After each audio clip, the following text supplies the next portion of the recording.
The strange whisper the night was silent. No wind, no sound. The alien village slept under a pale green sky. Homes built from stone and bone glowed faintly with firelight. Inside one of those small huts, a child turned in his bed. His skin was pale blue, his eyes wide and restless. He could not sleep. The boy's name was Kale. He was only 8 cycles old, young by the measure of his people. Yet tonight fear made him older. His body trembled as if the air itself was heavy. He pressed his small hands against his back. Something felt wrong. Something was moving under his skin. Kale whispered into the dark. "Mom." His voice cracked like dry wood. Weak. Afraid. From the corner of the hut his mother stirred. Her name was Sarah.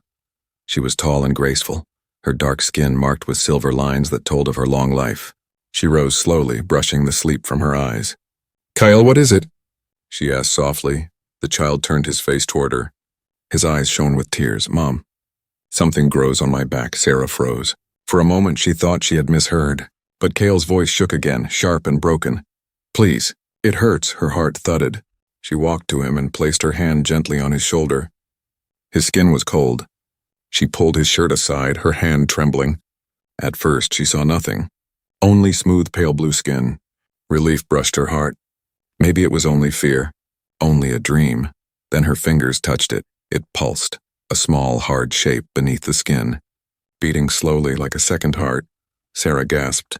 Her knees gave way and she fell to the ground beside his bed. A deep pain tore through her chest. She clutched her robe, eyes wide with horror. Kale looked down at her, confused and terrified. "Mom, what's wrong?" "Why are you crying?" But Sarah could not answer. Memories she had buried long ago struck her like a knife. Stories told in whispers when the fires burned low. Stories of ancient curses, of children marked to carry something dark, something alive that did not belong. Her breath came fast. She pressed her forehead to the dirt floor. "No, not my son," she whispered. "Not Kale." Kale tried to sit up, but the pain in his back grew sharper. He winced, clutching himself. "It's moving, Mom. Something's inside." "Make it stop." Sarah forced herself to look. Her eyes traced the outline on his back. The skin there was shifting, faint black lines spreading outward like veins. They crawled slowly under his flesh, glowing faint red at the edges. She reached out again, her hand shaking, but Kale cried out when her fingers touched it. The sound pierced the night. "Shh." Sarah hushed him, though her own voice broke. "Do not wake the others," but it was too late. Outside, a neighbor stirred. A shadow passed across the thin cloth covering the hut's doorway. Voices murmured. The sound of footsteps came closer. Inside, Kyle whimpered and buried his face against his mother's arm. "Don't let them see, Mom, please." Sarah wrapped him in her arms, holding him tight. Her mind raced. If the village saw this, they would take him away. They would not show mercy. The old laws were clear. Destroy the host before the seed awakens. Tears ran down her face as she rocked him gently, whispering prayers she had not spoken in years. The footsteps outside grew louder. A knock came at the door.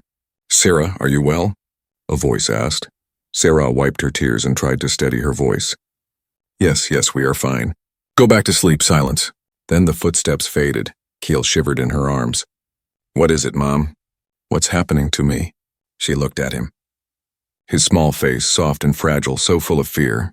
She wanted to tell him it was nothing, just a dream. She wanted to lie. But the truth burned on his skin. Sarah held him tighter. "I don't know, Kale," she whispered. "But I will not let them take you. I swear it." The pulsing shape on his back beat harder. The faint red glow brightened. The air in the room grew heavy, like storm clouds pressing down from the sky. Sarah's breath caught.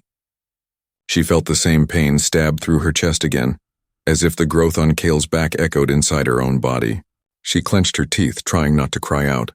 Kyle looked at her, his eyes wide. "Mom, are you sick too?" She shook her head quickly, forcing a weak smile. "No, don't worry about me." But inside she knew something terrible had begun, something that could not be stopped. The fire in the corner of the hut flickered, shadows crawling across the walls.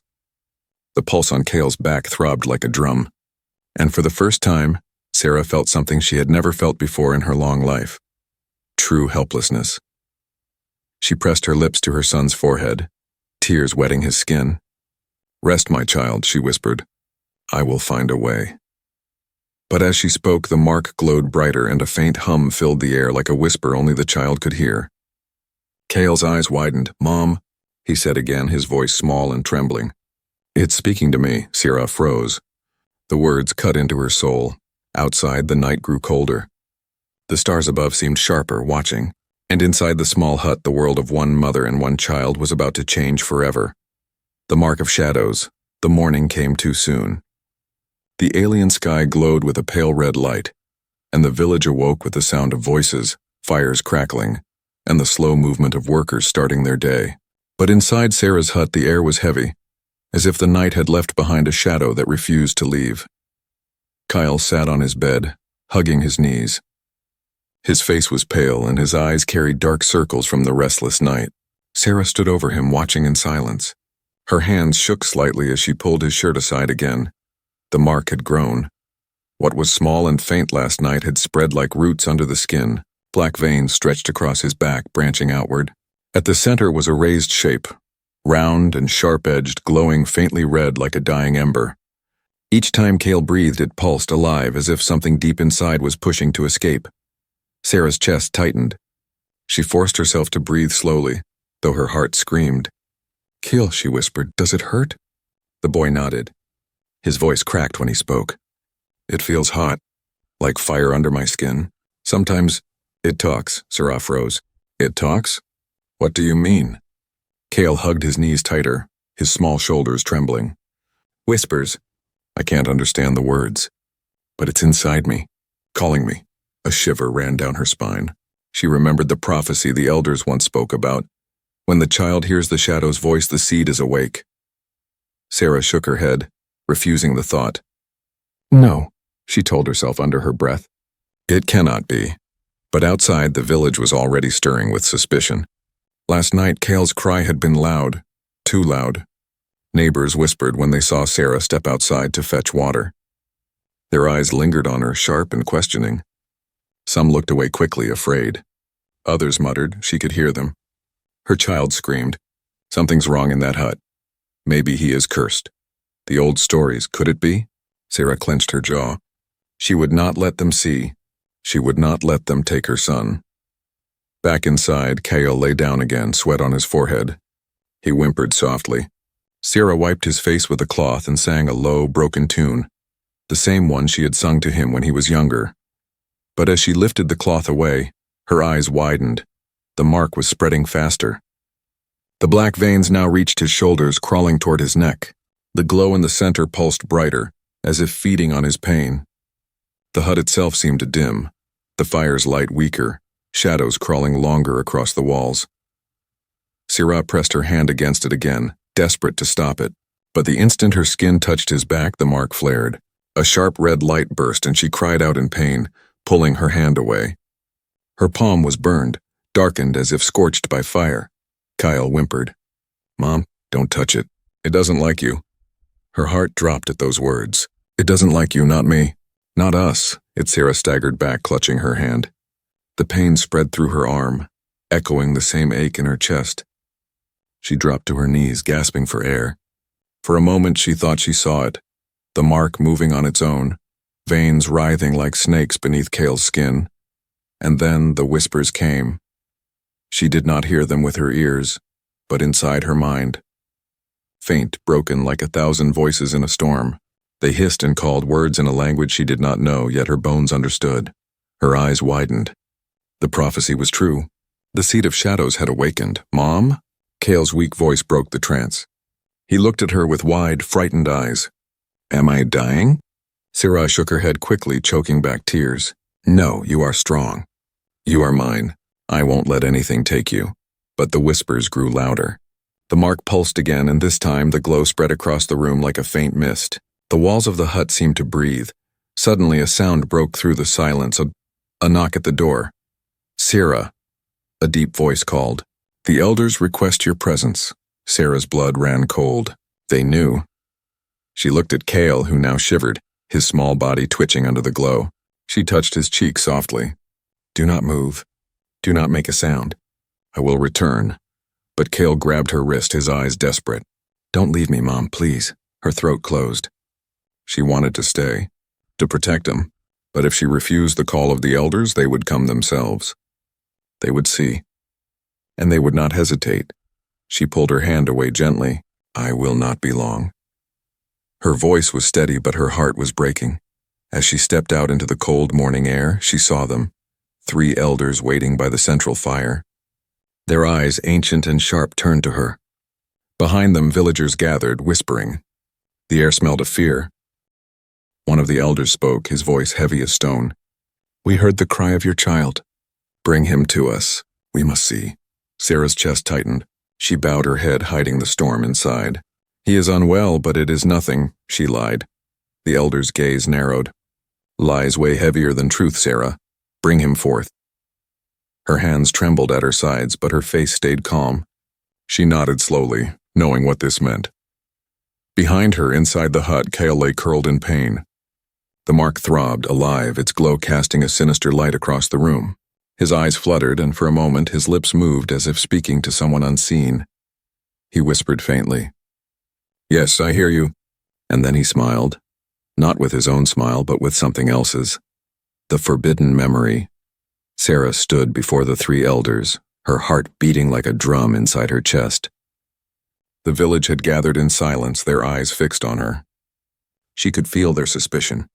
Every whisper, every stare pressed down on her like a weight she could not escape. The eldest among them, his skin marked with golden scars of age, stepped forward. His name was Duran, keeper of the old laws. His voice was calm but sharp, cutting through the morning air. Your child cried in the night. The sound was not of pain alone. It carried something else. Darkness. We felt it even in our dreams. Sarah lowered her head. He is sick. Only fever. I will care for him. But Duran's eyes narrowed. Fever does not shake the walls. Fever does not whisper to the elders of the past. The crowd stirred, their fear rising. Sarah clenched her fists. She wanted to scream, to tell them all to stay away, but she held her tongue. Any wrong word could cost Cale his life.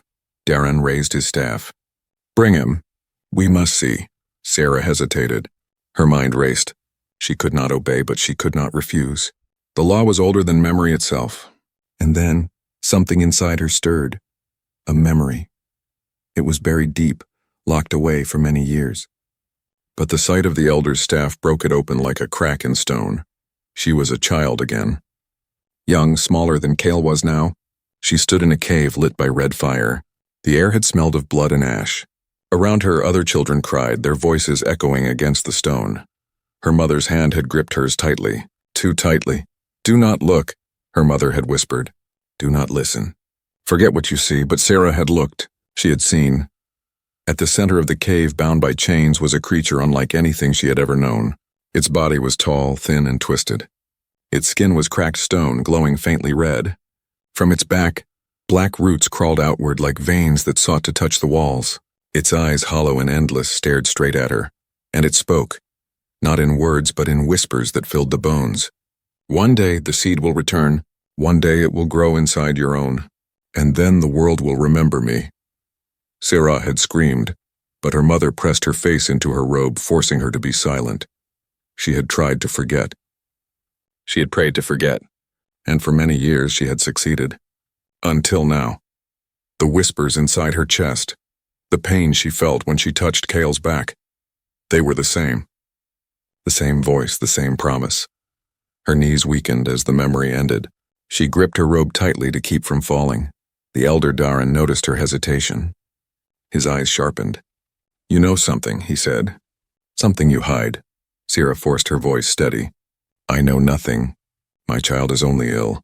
But her heart screamed the truth. The seed is real. It grows inside Cale. Behind her, the villagers murmured louder. Fear was turning into anger. Fear always turned into anger. She bowed quickly. Forgive me. He is resting. I will bring him to you when he is stronger. Darren stared at her for a long moment. Finally, he lowered his staff. Very well. But hear me, Sarah. If the whispers are true, if your child carries the mark, you will not be his mother. You will be his judge. The words cut her deeper than any blade. She turned and walked back to the hut, each step heavy. Inside, Kyle lay curled in pain. His back glowed faintly, shadows crawling across the walls. His eyes flickered open as she entered. Mom, he whispered. Where did you go? She knelt beside him and stroked his hair. Only outside, my child. Rest now. But Cale shook his head. His voice was weak yet certain. I saw it. In my dream. The same place you saw. Sarah froze. What do you mean? The cave, Cale whispered. His small hands clutched the blanket tightly. The chains, the fire. I saw it too. And the voice, it said. I belonged to it, her breath caught. How could he know? The memory she had buried, the cave she had tried to erase, Cale had never been told. Yet he described it as if he had stood there himself. No, Sarah said quickly, holding him tighter. You belong to me. Only me, Cale's lips trembled. But Mom, it hurts. And when I close my eyes, I see its face. Sarah rocked him gently, tears slipping down her cheeks. She wanted to tell him the truth, to explain everything. But the truth was poison. If he believed it, the seed would only grow stronger. She whispered instead. Sleep, Kyle, do not listen to it. Listen only to me. But as the boy closed his eyes, the mark pulsed brighter. The whispers filled the hut, louder now, almost words. Sarah covered her ears, but it did not matter. The voice was inside, deep and cruel. You cannot stop me, Sarah. The child is mine. The memory is yours. And when he rises, all will fall. She pressed her forehead against the dirt floor, tears soaking into the ground. For the first time, she felt truly powerless. Outside, the sky darkened, though the day had just begun. Clouds gathered, red and heavy. The villagers looked up in fear, whispering prayers. Inside, Cale whispered in his sleep. Yes, I hear you. I will come. Sarah's eyes widened. She shook him awake, desperate. No, Cale. Do not answer it. But it was too late. His eyes opened. And in them, for just a moment, she saw not her son, but the shadow from her memory. The visitor in the dark night returned faster than it should have. The sun sank behind the sharp black mountains, and the alien sky dimmed to a heavy purple. Wind stirred through the narrow paths of the village, colder than usual, carrying the smell of ash and metal. Sarah sat awake by Cale's side. He hadn't spoken for hours, not since the moment his eyes opened and something else had looked through them. Now he slept. But even in sleep he twitched. The mark on his back had grown larger again, more like a shell now, hard, shiny, breathing. Sarah could hear it. It made a soft, wet clicking sound every few minutes. She no longer tried to pray. Prayers didn't work on things like this. She only waited. Then, without warning, the fire inside the hut went out. No wind, no touch, just silence and then blackness. Sarah stood quickly. She reached for the spare torch, but it was gone, and then came the knock. Soft, slow, 3 times. Knock, knock, knock. She turned toward the door. Who's there? No answer. Her voice tightened. This is not the time for games. Still silence. Kyle stirred behind her, groaning. The mark on his back glowed red in the dark, casting strange shadows across the walls. Sarah stepped forward, every muscle in her body alert. She reached out and pulled the door open. A figure stood there, tall, hooded, cloaked in something that looked like skin but moved like smoke. The face was hidden beneath a smooth black mask, no eyes, no mouth. Only a flat surface that reflected the red glow from Cale's body. Sarah didn't speak. The figure did. But the voice didn't come from its mouth. It came from inside her head. I have been looking for you, Sarah. Her breath caught. What are you? The figure stepped inside, slow and careful, as if the air was heavy. Not what, who? I am called Vane. I knew your mother. I was there when she broke the chain. Sarah stepped back. Her heart raced. She hadn't heard that name since she was a child. Her mother had whispered it once in fear, a warning. You should not be here, she said, her voice shaking. If the elders find you, they would burn me again, Vane said calmly.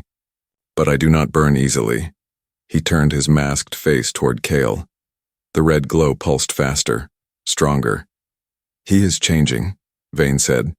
Faster than expected. Sarah placed herself between them. What do you want from him? I want to stop what's inside him, Vane said. Because I've seen what happens when it grows. Sarah narrowed her eyes. You speak as if you know. I do, he said. Because it once tried to grow inside me. The room fell silent. Even Cale seemed still. Vane reached up and slowly removed the mask. Sarah gasped. His face was not normal. Not alien, not human, something in between. One side was scarred, cracked, burned to bone. The other was smooth, but marked with faint black veins almost like Kale's. I cut it out, Vane said quietly, with fire. Before it reached my mind, he pointed at Kale. Your son doesn't have that time. The seed is almost awake, Sarah backed away. You're lying.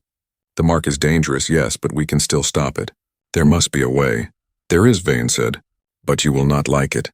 He pulled a thin black blade from his cloak. It shimmered with a dull blue light. This can sever the connection before it roots in his mind. But it must be done before the next moonrise. Sarah stared at the blade. Her legs felt weak. You mean to cut him? Yes. He's only a child. He will not stay a child for long, Vane said. Once the voice inside fully awakens, it will consume him. You will be speaking to a shadow. Not your son, Sarah shook her head. I can't let you harm him. I'm not here to harm him, Vane said. I'm here to save him. And you, suddenly Kale groaned louder. The mark pulsed hard, bright red, blinding. His body arched in pain and he screamed, Stop it! Make it quiet! The hut shook. Dust fell from the ceiling. Vane moved forward. We are out of time. Sarah stepped in front of Kale again, blocking Vane. No! Not yet, let me try something else. Vane stopped. You don't have long. When the voice speaks through him, it becomes him. Kale gasped behind her. Mom, it's inside me now. I can't push it out. Sarah turned to him. Fight it, Kale, please. But his eyes were glowing now. Not red, not white. Something black, endless. And then a deep voice echoed from Kale's mouth, not his own. You are too late, old one. Sarah's knees buckled. Vane's grip tightened on the blade. Kale's body rose into the air, the mark now burning, spreading across his back and arms like living fire. The whispers filled the hut, now loud and sharp. He is mine, the voice said. The seed is awake. And this world will remember me again. Sarah reached out, screaming, Kale! But the boy didn't answer. Only the voice did. The visitor in the dark it began with the lantern. Sarah had lit it carefully, like she always did, using the sacred sparkstone from her late husband. It had burned without fail for years, soft blue flame, steady and silent. But now it blinked, once, then twice. Then the flame turned green. Sarah stared at it, heart cold. Flames in her world did not change color without reason. Blue was health, red was danger. But green? Green meant something had arrived. She turned to Kale, who was still asleep on the mat, his face damp with sweat. The mark on his back now resembled a thick spiral, like a shell carved into flesh. Tiny cracks had begun to form in the center, as if something inside was growing teeth. She stepped closer. Kale, she whispered. Wake up. He didn't move. Outside, the wind picked up. But it didn't sound natural. No rustling leaves, no shifting sand. It sounded like breathing, slow, steady, wrong. Then came the knock. Not on the door. From the back wall of the hut. 3 taps. Like fingers brushing bone, Kale stirred. His eyes opened, but they were rolled back, showing only white. His lips parted, and he whispered something Sarah couldn't understand. Not a language. Just sound, wet, hissing, ancient. Sarah backed away. She grabbed the sparkstone lantern, even though it was barely glowing now, and turned toward the back of the hut. There was no door there. Only clay and stone. Nothing should be there. Another knock, then slowly the wall began to darken. Not crack, not break, just change. The clay faded to black, and in its center a vertical line appeared. Tall, thin, and twitching like a mouth trying to open. And it did. Out stepped a figure. He did not walk in. He glided as if the ground bent to let him pass. His body was wrapped in a robe made of shadows. His face was covered with a mask that pulsed with faint light, changing color every few seconds. Red, then black, then clear. No eyes. No mouth, just smooth glass. Sarah couldn't move. Her legs had frozen, her mind numb. The figure looked at Kale, then back to her. The mask pulsed once more. Then it spoke. Not with sound, but directly into her mind. He called me. Sarah's jaw clenched. Who are you? The figure didn't answer immediately. It turned its head slowly, examining the room like a guest inspecting a temple. Then, the one who answers. When the seed stirs, Sarah's breath caught. She knew that title. Her grandmother had spoken of it once before she lost her mind. When the seed sings, the listener arrives. You shouldn't be here, Sarah said, voice shaking. He's just a child. That is exactly why I came. He moved closer to Cale. Sarah stepped in front of her son. The figure stopped. Not out of fear. Out of amusement. You think you can protect him from what he is? Sarah's eyes flared. He's mine. The figure tilted its head. He was. Before the seed began to bloom, Cale moaned behind her. She looked back. His eyes were still white, but now his mouth was opening wider. Too wide. His jaw cracked as something inside his throat shifted. He began to speak in two voices. One was his own, small, afraid. The other was older than time. Something's wrong inside me. It's showing me things. Cities made of bone, skies that bleed. Then the other voice joined in. The bloom is perfect. The vessel holds. Sarah cried out and pressed her hand to his chest. Stop, please. The figure watched, silent. You cannot hold it back. The change has already begun. Sarah turned to him. Why are you here? What do you want from him? The masked head slowly turned. Not him, you. She froze. Your blood remembers. You were marked as a child. The seed skipped you, but not by accident. You were spared, Sarah, so you could raise the one who would bloom. Sarah fell to her knees. Her body shook as the memories returned again. Flashes of her childhood, the whispers in the cave, her mother's silent prayers. It had never been random. They had chosen her. Long before she was born. He will grow into what I was, the figure said. But better, sharper, faster, and you will stand beside him. You are the guide. No, she shouted. I'm his mother. Exactly, the voice echoed. Who better to raise the end of worlds? Cale screamed.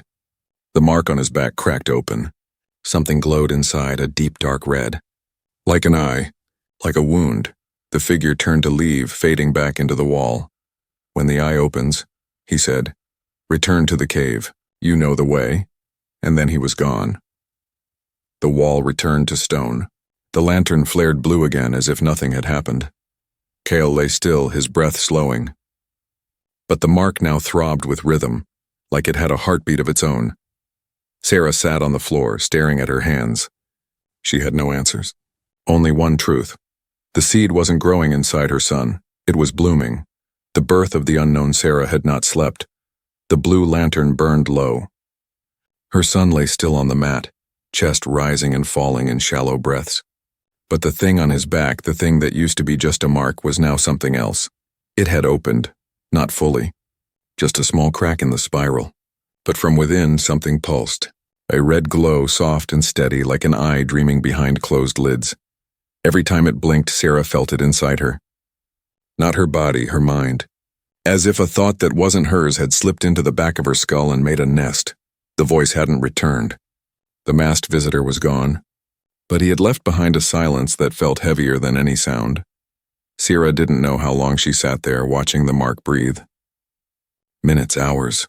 Time had bent around the moment the spiral opened. Cale stirred. His voice came out hoarse. Mom, are we still here? Sarah knelt beside him, brushing sweat from his hair. Yes, we're still here. You're safe. A weak smile touched his lips. It's not hurting right now. It just feels like I'm full. Like my bones are too tight. He looked down at his hands. Do you ever feel like you're not inside your body anymore? Sarah said nothing. But her silence was enough. Cale nodded slowly. Then you hear it too. Her fingers tightened around the cloth in her lap. What do you hear, Cale? He stared at the ceiling. Not a voice anymore, just ideas, pictures. I don't understand them, but they feel familiar. I see giant rooms made of skin. I see things growing from the ceiling like flowers, but they whisper. I see something with no face standing over a broken world. Sarah's stomach turned. She tried to keep her voice calm. And what do these pictures want? Cale turned his head slowly toward her. They want me to finish. Finish what? He blinked. Being born. Sarah backed away, breath caught in her throat. The mark pulsed harder. The eye inside the spiral flickered and widened, just a little. Cale winced. His hands gripped the edge of the mat. It's happening again. Something's coming. The floor beneath him cracked, not loudly. A soft pop like an eggshell breaking. Then another. Thin black lines spread across the clay, spidering out from where Cale lay. The spiral on his back twitched. Something inside was moving. Sarah reached for him. Hold on, stay awake. But Cale's eyes rolled back. He gasped once and then everything stopped. Stillness. The air held its breath. Then, slowly, Cale opened his mouth. He didn't speak. He exhaled, but not air. A thread of red mist drifted out. It didn't vanish. It held shape, twisting slowly like smoke trapped in water. Sarah stepped back. The mist began to coil above him, hovering in the air. Inside it, shapes flickered, alien, ancient, impossible. Fingers that bent the wrong way, eyes that blinked sideways, teeth that whispered, then it spoke. Not Kyle. The mist. We are awake. Sarah wanted to run. Every part of her screamed to run. But she stayed, her knees locked in place. The mist continued, voice flat and without emotion. This world is weak. It forgets. But we remember. And now, through the blood of the mother and the bone of the son, we are born again. Sarah shook her head. No, you're not real. You're just a shadow. Just a story. The mist flickered. Your people burned us, buried us, named us myths. But you bred the womb. You raised the door. You fed the vessel. Cale's body twitched again. The spiral mark on his back cracked wider. A single drop of thick black liquid oozed out. When it touched the floor, it hissed and sank into the clay like acid. Sarah cried out. You're killing him. The mist didn't move. He is not dying. He is being edited. Made better. He is not your son. He is ours. No, she screamed. You can't take him. The mist pulsed. He is already taken. Then the spiral opened, fully, not like a wound. Like a door. Something inside looked out. It wasn't a face. It wasn't even a shape the mind could hold for long. But it was alive. And it saw her. Not just her body, her memories. Her guilt, her love, her lies. Sarah fell to the ground, gasping. Her mind flashing through every moment she had held Cale. Every time she'd said, "You'll be okay." A lie. She crawled to him, placed both hands on his chest and whispered, "Cale, fight it, please. If even a piece of you can hear me, come back." The mist hissed. The eye inside the spiral flickered. Cale's mouth twitched. Then finally he spoke. "Mom?" Tears filled her eyes. "Yes, I'm here." He blinked. The mist pulled back. Cale looked confused. "Why is it so dark?" Sarah smiled through her tears. "You're back. You came back." But then he whispered, "Why are you crying? I haven't finished being born yet." And then the thing inside the spiral opened its mouth. The hunt begins. The stars didn't rise that night.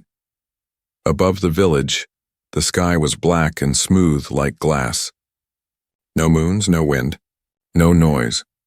It was as if the world had been paused and something was watching. Inside the hut, Sarah hadn't moved in hours.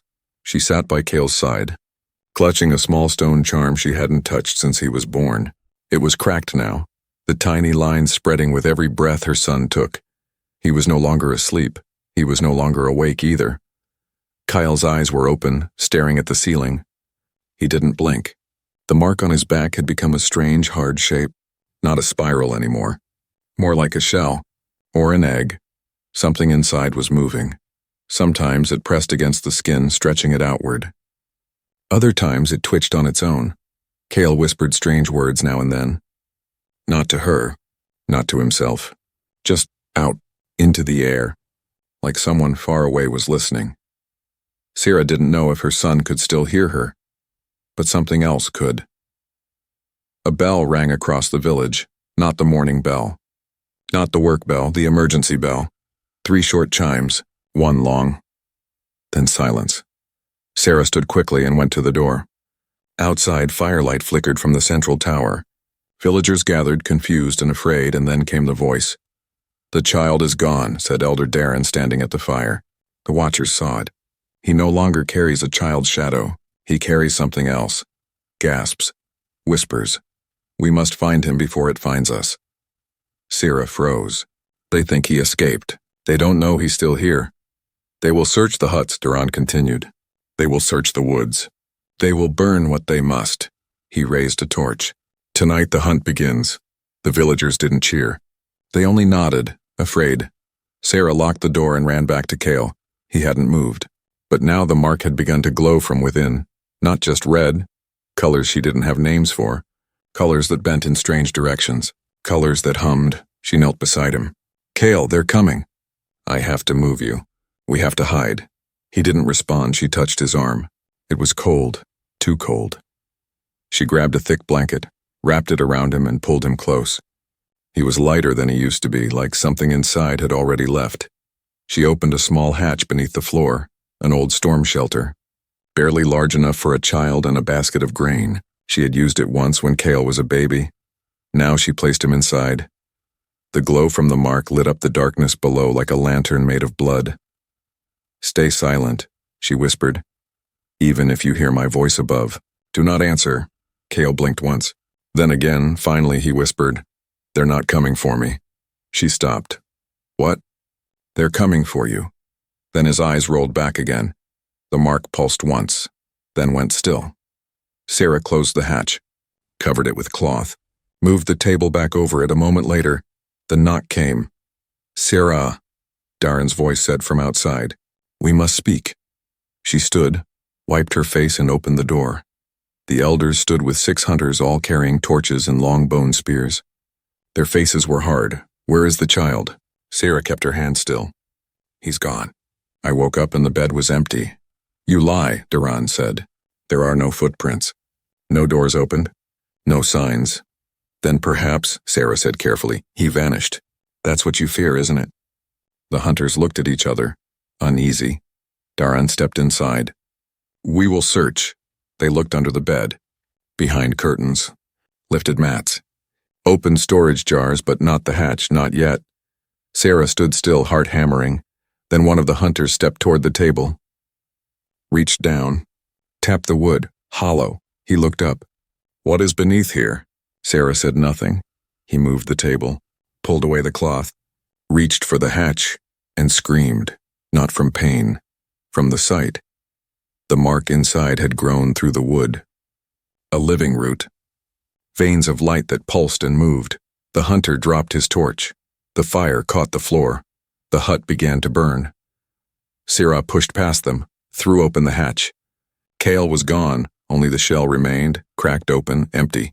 Smoke filled her lungs. She stumbled back. The hunters ran, outside. Chaos, bells, screaming. Above the village, something moved in the sky. Black wings, not flying, drifting, watching, and Cale's voice whispered on the wind. "You looked for the child, but you never understood the mother." Sarah fell to her knees as flames rose around her and in the darkness behind her eyes. She felt the first heartbeat, not from Cale, from inside herself. The final choice, the village no longer spoke her name. Sarah had become a shadow, not hunted, not welcomed, just avoided. She wandered the outskirts now, just beyond the firelights where the trees grew taller and the ground breathed faint warmth. Her hands were burnt. Her voice had gone quiet. Kyle was gone, or at least the boy was. What remained was something else. Something born from her blood, her silence, her love. She felt him in the soil now. In the clouds, in the air, and in herself. That morning the sky opened, not with thunder, but with light that bled sideways. It had no source. It didn't rise or fall, it just was. The villagers gathered near the remains of the central tower, staring at the sky like it might answer. Some cried, some prayed, others waited with weapons in hand. They knew what was coming. The elders no longer spoke of purification.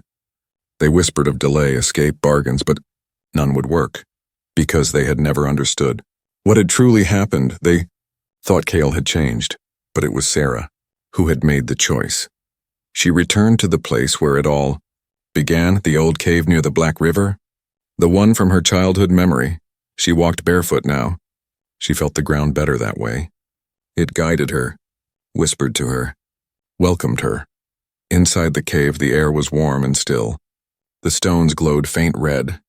The marks on the walls pulsed softly, symbols no one alive had carved. Yet Sarah now understood. She knelt where her mother once did. She placed both hands on the ground and waited. He came from the stone itself. No footsteps. No sound, just presence. Kyle, or what had become of him, stood before her, wrapped in a cloak of living roots, eyes soft and black like deep water. His face was still hers. His voice, when it came, was gentle. "Hello, Mother." Sarah stood slowly. "Is it really you?" He nodded. "It was always me. You just helped me remember." She looked at him. His skin shimmered faintly as if made from both light and shadow. "I thought I lost you. You didn't." He stepped closer. "You let me become?" She swallowed hard. "Then why does the world feel like it's ending?" Cale looked upward. "Because it is. The old one, I mean. The small one. The one that forgets things and buries what it fears." He held out his hand. "There's still time. But not much." Sarah hesitated. "Time for what?" He smiled, not wide, not cruel. Just soft, honest, for you to choose. The cave changed around them. Walls melted into sky. Stone turned into mist. Suddenly, they stood in a field Sarah had never seen before. Glowing trees, rivers flowing upward, stars blooming like flowers. And at the center, a pulsing light, a heart, not of flesh. But memory, Cale pointed to it. "This is what I carry. What I am now. What I can give." Sarah stepped toward it. Her body felt lighter here. The burn marks on her hands faded. Her mind stopped aching, but her heart still trembled. "What happens if I step in?" "You change," Cale said. "Fully, like I did. No more fear, no more time. Just being. And if I don't?" Cale looked down. "Then you go back to a world that will die. The village will fall. The sky will close. You'll live, but only for a while." Sarah stared at the light. Warm. Safe. But unknown. "I'm scared," she whispered. Cale took her hand. So was I. Then came the noise. Real noise, the cave again. The fire. Outside. Shouting. The villagers had followed her. She turned toward the sound. Darren's voice echoed down the tunnel. "Sarah, we know you're here. Step away from the child. We will end this." Cale looked at her. "They'll destroy me." Sarah closed her eyes. In her left hand, the past. Her people. Her rules. Her fear. In her right hand, the future. Her child. His truth. The unknown. She breathed and stepped toward him. The villagers reached the cave mouth just in time to see it happen. Sarah held Cale's hand, and they both stepped into the light. Their bodies vanished. No scream, no fire, no fight, just gone. The cave collapsed behind them, and from that day on, no one who entered it ever came back. Some say Sarah died with her son. Others say she became like him, and a few, the ones who still dream strange dreams, believe she made the final choice to stop being human, so her child would never be alone.